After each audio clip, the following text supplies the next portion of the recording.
Pemirsa, polemik ijazah Joko Widodo tidak kunjung usai. Ya, pakar kebijakan publik Bonatua Silalahi melaporkan dugaan pelanggaran kearsipan ijazah Jokowi ke Bareskrim Polri.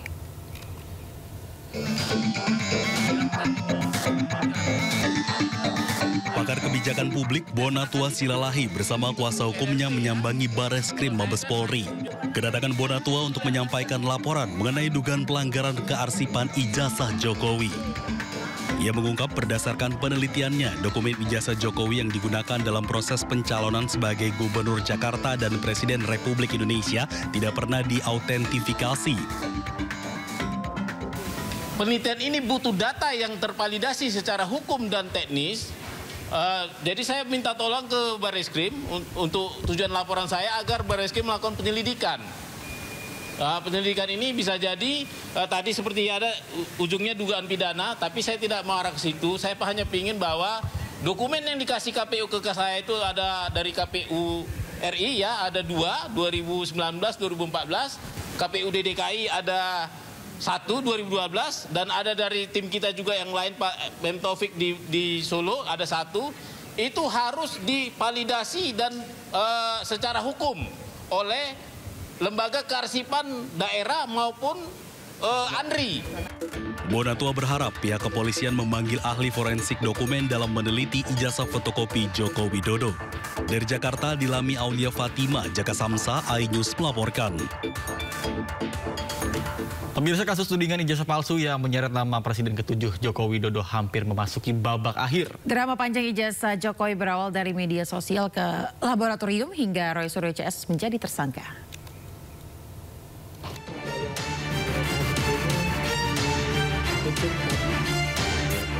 Kasus tudingan ijazah palsu yang menyeret nama Presiden ke-7 Republik Indonesia Joko Widodo hampir memasuki babak akhir.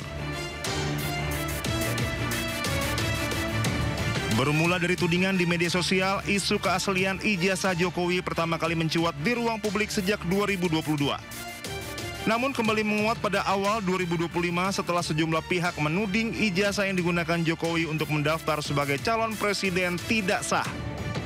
Jokowi melalui kuasa hukumnya melaporkan sejumlah akun dan individu yang menyebarkan tudingan ijazah palsu ke Polda Metro Jaya pada 30 April 2025. Jokowi melaporkan dugaan fitnah terkait tuduhan ijazah palsu ke Polda Metro Jaya.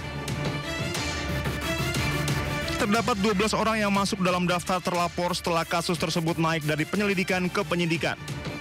Di antaranya Roy Suryo, Dr. Tifa, Abraham Samad, Egy Sujana, hingga Damai Hari Lubis. Dalam prosesnya, Jokowi juga sudah diperiksa setelah kasus naik penyidikan. Pemeriksaan digelar di Mapolresta Solo pada 24 Juli 2025. Penyidik Polda Metro Jaya turut menyita ijazah SMA dan S1 milik Jokowi untuk diteliti laboratorium forensik. Polda Metro Jaya melanjutkan penyelidikan atas laporan yang dibuat Jokowi. Penyidik melakukan pemeriksaan intensif terhadap puluhan saksi dan ahli, serta menyita dokumen ijazah asli Jokowi dari SMA dan Universitas Gadjah Mada untuk dilakukan uji keaslian oleh Pusat Laboratorium Forensik. Hasil pemeriksaan forensik menyimpulkan ijazah yang dimiliki Jokowi adalah asli.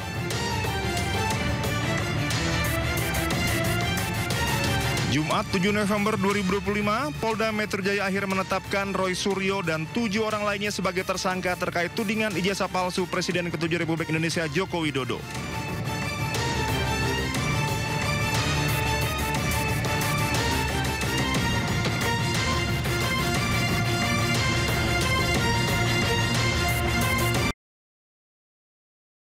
Informasi lainnya pemirsa, keputusan sepihak pemutusan hubungan kerja ratusan buruh di sebuah pabrik ban di Bekasi, Jawa Barat memicu protes Serikat Pekerja dan DPR. Setelah dilakukan sidak bersama DPR dan Kementerian Tenaga Kerja, pihak perusahaan akhirnya menarik kembali keputusan PHK tersebut. Sebanyak 285 buruh mengaku di PHK tanpa perundingan sesuai perjanjian kerja bersama.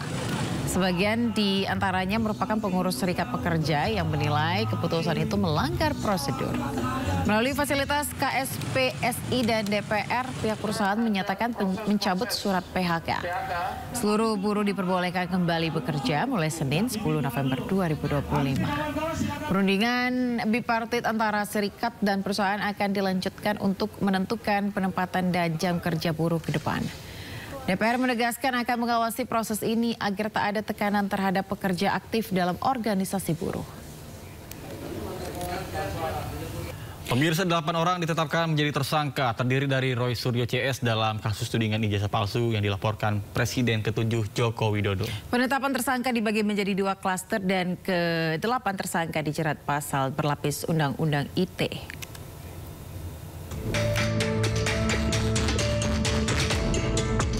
Delapan tersangka kasus tudingan ijazah palsu yang dilaporkan Presiden ke-7 Joko Widodo terbagi ke dalam 2 klaster.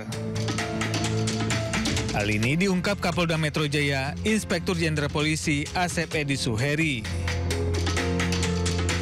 Di klaster pertama ada 5 tersangka, yakni Egy Sujana, pengacara, Kurnia Tri Rohyani, aktivis TPUA, Damai Hari Lubis, aktivis TPUA, Rustam Effendi, aktivis, dan Muhammad Rizal Fadila, aktivis TPUA. Para tersangka dijerat pasal berlapis dengan ancaman penjara 6 tahun atau denda 1 miliar rupiah.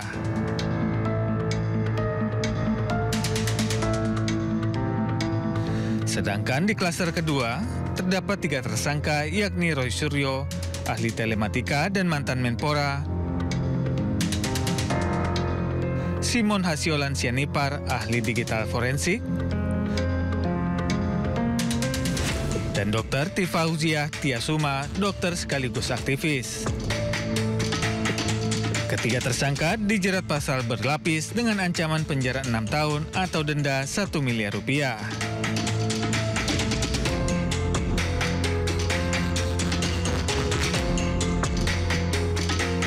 Sebelumnya, Jokowi melaporkan sejumlah nama atas pencemaran nama baik buntut tudingan ijazah palsu. Dalam laporan tersebut ada 12 nama yang dilaporkan. Kasus ini pun mencuat setelah Roy Suryo bersama beberapa pihak menggugat keaslian ijazah sarjana Jokowi dari Fakultas Kehutanan Universitas Gadjah Mada. Dari Jakarta, Tim Liputan iNews melaporkan. Yang ditetapkan sebagai tersangka kasus tudingan ijazah palsu Jokowi, pakar telematika Roy Suryo mengaku menghormati penetapan tersangka ini. Ya, menurut Roy, status tersangka ini hanyalah proses awal dari rangkaian hukum yang akan dia jalani. Dia tetap menghormati penetapan tersebut.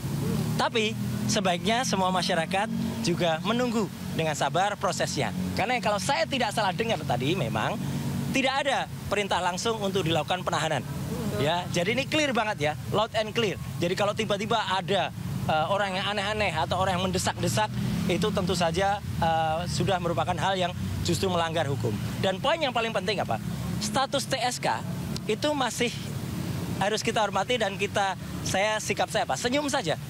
TSK itu adalah salah satu proses. Ya, masih nanti ada status menjadi misalnya lanjut itu baru menjadi terdakwa. Baru lanjut lagi menjadi terpidana. Di Indonesia, ada orang dengan status terpidana saja, inkrah. Sudah 6 tahun tuh inkrahnya ya, Pak. Masih bisa bebas melenggang dan menghina hukum di Indonesia. Ya.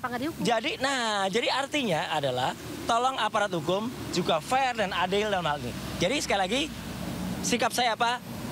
Saya senyum, saya menyerahkan ke kuasa hukum, saya tetap mengajak untuk semua yang ke-7 orang lain, ke-8 orang untuk tetap tegar. Ini adalah perjuangan kita bersama rakyat Indonesia, selaku masyarakat yang bebas untuk melakukan penelitian atas dokumen publik, tidak untuk dikriminalisasi, dan tolong aparat itu juga fair dan adil.